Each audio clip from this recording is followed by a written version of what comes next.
ஜல்லிக்கட்டு மாடு வளர்க்கக்கூடாது சட்டம். அப்படியே வளர்த்திக்கினாலும் எத்தனை மாடு வச்சிருக்கோங்கிறது பதிவு பண்ணணும், அதுவும் சட்டம். சரி, நியாயம்.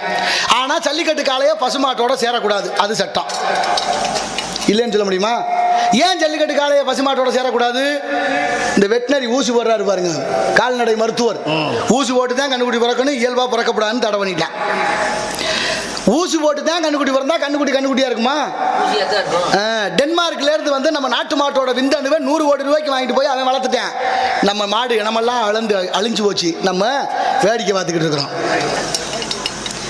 மாடு பசுமாட்டோட ஜல்லிக்கட்டு மாடு சேரக்கூடாதுன்னு சட்டம் இருக்குங்க. யாருக்கு தெரியும்? எத்தனை பேருக்கு தெரியும்? எத்தனை பேர் சொல்லியிருக்கா உங்களுக்கு? சொல்லுங்க. நான் என்ன கேட்கிறேன், நாளைக்கு கல்யாணம் பண்ண உடனே பொண்ணு மாப்பிள்ளையும் அரசாங்கத்துக்கு தெரியாம ஒன்னா சேரக்கூடாதுன்னு சொன்னா சேட்டுக்குவீங்களா?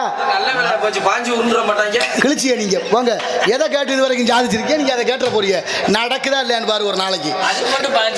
அதுக்கு மட்டும் பாஞ்சிருவாங்களாம்ல, நடக்குது இல்ல.